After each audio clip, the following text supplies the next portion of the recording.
క్రీస్తునాథునియందు మికిలిగా ప్రేమించబడుతున్న ప్రియ సహోదరి సహోదరులారా, ఈనాటి సువార్తలు క్రీస్తు ప్రభుని అనుసరించటం వలన మన జీవితంలో కలిగే లాభాలను గురించి మనకు తెలియజేస్తూ ఉంది. ప్రభువుని అనుసరించటంలో మనం ఏమి వదులుకోవాలి అన్న ప్రశ్న మనకు కలగవచ్చు.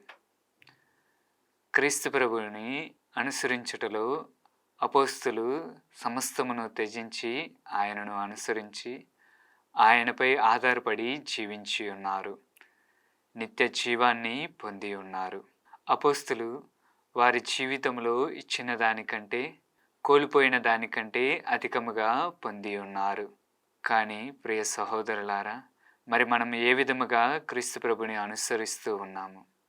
మన హృదయములో కోపము, బాధ, స్వార్థముతో నిండి జీవించి ఉన్నట్లయితే క్రీస్తు ప్రభుని అనుసరించి జీవించలేము. మన భవిష్యత్తును గురించి ఆందోళన చెందుతూ ప్రస్తుతం దేవుని నుండి వచ్చే నూరంతల ప్రతిఫలాన్ని పొందలేకపోతూ ఉన్నాము.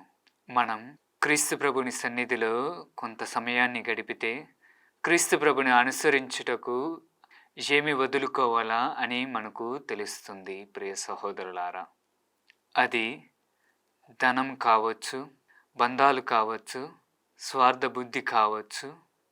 క్రీస్తుపై ఆధారపడి జీవిస్తే మనలో చెడు వాటంతటా అవే వెళ్ళిపోతాయి. మరి మనం ఏ విధముగా జీవిస్తున్నామా అని ఒకసారి ఆత్మ పరిశీలన చేసుకుంటూ, క్రీస్తు ప్రభువు చెప్పినటువంటి మాటలను వింటూ ప్రభు యొక్క మార్గములో నడుస్తూ ప్రభువుని చేరుకుందాం. ఆమేన్.